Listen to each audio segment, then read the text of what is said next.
Pasemos al terreno ya más del área chica, hablando un poquitito del gobierno y la oposición. Fuiste uno de los prominentes fundadores del MAPU, miembro y protagonista de la concertación de partidos por la democracia. Perteneciste a esa generación que uno podría decir monopolizó las políticas públicas durante 20 años, los gobiernos de la concertación. Y sin embargo, yo creo que también extraña, más allá de las afinidades políticas que cada uno de nosotros pueda tener, que después de 20 años, de 2 décadas de gobiernos relativamente exitosos, ha sido demasiado rápido el deterioro, la crisis, el estado de descomposición casi aturdida de esta concertación que hoy día no logra estivar bien la oposición, donde han aflorado viejas rencillas, hay menos afecto. ¿Tú lo miras con igual nivel de dramatismo o crees que esto es una cuestión relativamente natural y que se va a ajustar en la medida que se vayan decantando las cosas con el tiempo? No lo sé, porque te digo, yo creo que está todo muy abierto. O sea, me parece igual probabilidad que alguien diga la concertación va a ir unida, por ejemplo, la elección, a que alguien diga se va a dividir. Y para la alianza no es muy distinto tampoco, ¿no? Pero hablemos de la concertación. Diría, yo estoy de acuerdo contigo que la concertación fue una alternativa muy exitosa, probablemente la más prolongadamente exitosa de la historia política de Chile.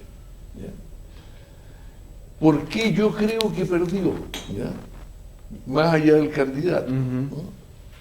Yo creo que perdió por sus éxitos, por sus errores y por su ceguera. Con eso no estoy diciendo mucho, pero quisiera especificar. De acuerdo, vamos. Yo creo que una de las cosas que le dio identidad a la concertación fue la lucha por la democracia, ¿ya? Sin embargo, cuando la democracia se transformó en la bandera de todos, dejó de ser identidad de la concertación. Y es el hecho de que tuvo éxito en hacer de esfuerzos donde solo la mitad o poco más de la mitad estaba por la democracia y los otros estaban por una dictadura, se transformó a todos en fuerzas que estaban por la democracia. Ese éxito hizo perder una identidad y que tuvo que compartir, y hoy día la gente cuando votaba de derecha no estaba votando por Pinochet, estaba votando por una alternativa democrática con otros perfiles. Al mismo tiempo, te diría que también jugó como un tema de la concertación de identidad un manejo económico responsable combinado con protección social. ¿Ya? Bueno, fue tan exitoso en eso, la concertación, de que ningún gobierno posterior a la concertación puede dejar de tener a la protección social como uno de sus elementos de gobierno. No puede dejar de tenerlo. Y en ese sentido me parece bastante torpe aquellos que se cortan las venas diciendo, ay, lo podríamos haber hecho nosotros, mira cómo no lo hicimos nosotros y lo están haciendo ellos. Es obvio que van a hacer, cualquier gobierno para adelante después de la Constitución va a tener que hacer de la protección social, del avance social, una parte de su programa y de su quehacer. Y eso no es producto de fracaso, yo creo que es producto más bien de su éxito. Y hay fracasos y ceguera. El fracaso es que otra identidad de la concertación, comparada con la derecha, era que daba gobernabilidad al país. Mientras la derecha era una olla de grillo, la concertación daba gobernabilidad al país. Bueno, y eso se perdió progresivamente y hoy día llegó a la crisis en su máxima expresión en la última elección presidencial. ¿Ya? Por eso digo, no creo que sea culpa del candidato, como muchos dicen, por más que probablemente no sea el mejor, pero no haya sido el mejor.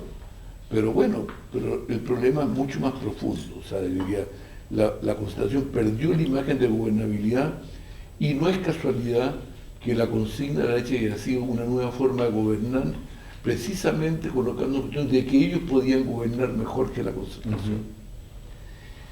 Y la ceguera y a lo mejor tiene que ver con las movilizaciones. ¿Ya? Y la ceguera es no hacerse cargo del pueblo que engendró, o sea, ser un caso típico de paternidad irresponsable, porque al final el pueblo que tenemos hoy día en Chile no es solo hijo de la concertación, pero una gran medida es hijo de esos 20 años de concertación. Todos los que están movilizados en las calles, los estudiantes lo son. Bueno, y esa es una juventud que no tiene los sustos que tuvo la nuestra, ¿no? O sea, que salgan los carabineros a reprimirlo de una cosa que les da pánico, como nos daba a nosotros, ¿no? Que hoy día se pueden hacer marchas multitudinarias de universitarios. En mis tiempos no éramos más de 50.000 en todo el país, podíamos tomarnos la sede de la universidad, pero no teníamos posibilidad de hacer marchas muy multitudinarias porque éramos muy pocos. Y hoy día tenemos muchos estudiantes universitarios y muchos estudiantes universitarios con problemas económicos para sus padres de pagarlo, ¿no? Y creo que está detrás de muchas las reivindicaciones que hoy día se plantean. Un pueblo más sensible a temas étnicos, a temas medioambientales, que los quieran en otra época, o sea, y en que el consumo no es algo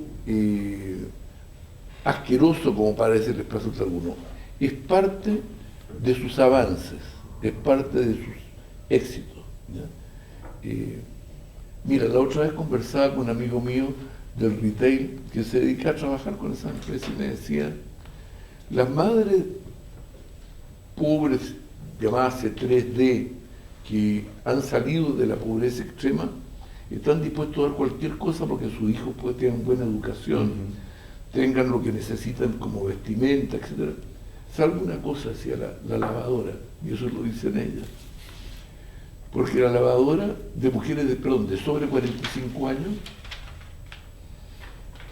era el símbolo que ellos habían conocido de su madre lavando en la artesa y de que su vida era mejor que la de su madre, ¿no? Tenía un labor simbólico, no era un puro consumo de un bien material. De acuerdo. Y mucho del tema de las marcas, los jóvenes, no es solo consumo material, es también identidades que están en juego. Bueno, ese es el pueblo de hoy día. Y un pueblo con problemas nuevos, que antes no existían. Tenemos una crisis energética, combinada con una sensibilidad ambiental que hace el lío en que estamos en este momento metidos. Tenemos $15.000 per cápita, que por mucha mala distribución del ingreso que haya, es el triple del que teníamos en el año 90, y eso, si no cambió nada, si no mejoró nada la distribución del ingreso, significa de que todos triplicaron su ingreso, los pobres y los ricos. La diferencia es que al triplicarlos todos, la distancia se va haciendo mayor, ¿no? Pero todos triplicaron. Y entonces sus posibilidades, sus anhelos, las expectativas no tienen nada que ver. O sea, muchas de las reivindicaciones que hoy día hay son reivindicaciones que eran exóticas al Chile del año 90, son nuevas. Y no entender ese pueblo yo creo que es uno de los factores pendientes de la concertación si quiere volver a ser una alternativa. Ahora, puesto así, uno podría interpretarlo de la siguiente forma. Podría decir que una de las tantas razones por las cuales la concertación perdió es porque fue, digamos, víctima de su propio éxito. Es decir, no alcanzó a comprender las claves de una sociedad que ella misma había contribuido a transformar desde el Estado y las políticas públicas. Una sociedad mucho más libertaria, más fragmentada en sus anhelos, me carga esta palabreja, pero más empoderada, más libertaria, que reclamaba a la clase política soluciones que no siempre estuvo dispuesta a proveer. Sin embargo, a ratos me da la sensación a mí, Óscar, de que en la concertación se revivió ahora desde la oposición un debate que había tenido algunas manifestaciones permanentes mientras se gobernó, me refiero a lo autoflagelante, a lo autocomplaciente, del punto de vista de los espacios, los énfasis, los tonos de qué es lo que significa ser una coalición de centro-izquierda.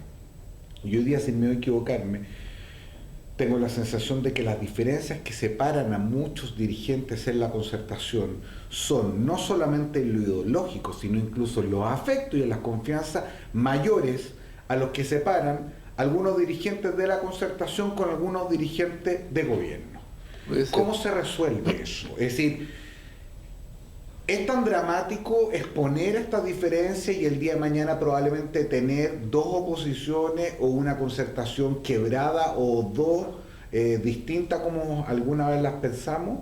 ¿O es imperativo desde el punto de vista de lo virtuoso que significó la alianza entre el centro y la izquierda precaver que eso fundamental que hoy día se discute por temas de cupo electoral y otros se mantenga vigente? Yo no sé cómo se resuelve y afortunadamente no es mi responsabilidad hacerlo, salvo en lo que yo pueda contribuir no teniendo responsabilidad de dirección. Pero te diría lo siguiente: en primer lugar, yo creo que la diferencia no era en un eje horizontal entre derecha e izquierda. El más complicado de la concertación es entre ayer y mañana. ¿No? De acuerdo. Ese de izquierda y derecha tiene algo artificial. O sea, por ejemplo, todos hablan del autoflagelante y del autocomplaciente. Yo fui uno de los que redacté el documento de los autocomplacientes. No sé si habrá salido en algún otro momento, pero quiero decirlo, que fue un documento estrictamente táctico. Porque había un momento terminado de la campaña del Lago en que había gente que quería tirarlo a la izquierda porque estaba descontento, no creemos más de lo mismo, todas las cosas. Y otros que creíamos de que eso iba a sacar la candidatura de Lago del centro de la política donde debía estar.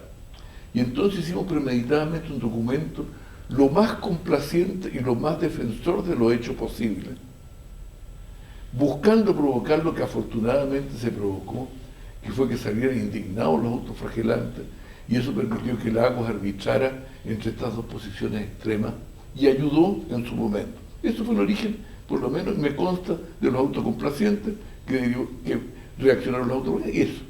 Después se fue como consolidando, se fue como haciendo más duro esa cosa. Pero el problema mayor, yo creo, de la concertación más que ese, es en el eje ayer-futuro. De acuerdo. O sea, yo creo que los gobiernos de la concertación eran más modernos que los partidos, que de alguna manera los partidos se fueron burocratizando, ensimismando en sí mismos, y que los que dominan la vida interna muchas veces no es su militancia más moderna, sino que la militancia con más años de servicio. Y eso, los partidos cuando están en la oposición son los que toman la dirección de lo que es la concertación. Y en eso yo veo que tienen mucha dificultad los dirigentes más modernos para poder entenderse con sus propias bases. Pero yo te diría, o sea, lo digo por mí, ¿ya? Yo adoro a Allende, ¿ya? Yo fui su secretario a los 27 años y lo adoro, le di unos espacios a los jóvenes enormes y creo que es una figura moral tremenda. No es una figura programática, nadie plantea el programa de la Unidad Popular para nada, pero una figura moral en un sentido importante. Pero a mí me parece que como mensaje, ¿ya?, que para ser socialista uno tiene que estar en todos los discursos hablando de Salvador Allende y tiene que cantar la marcha socialista con el puño en alto, son cosas como raras pensando en el futuro. O que la estética sea una estética, yo diría que es la estética de los años 30, cuando el Partido Comunista, que en el Nueva York están en el MoMA, como estéticas correspondientes a un periodo determinado de las izquierdas del mundo. Creo que son temas que vale la pena discutir. O sea, es el futuro lo que interesa, ¿ya? Y en ese eje es donde yo creo que la concertación tiene una deuda y hay una tarea muy complicada para las dirigencias, que tengo la impresión que están más cercanas muchas veces que parte de sus bases al menos a entender ese fenómeno.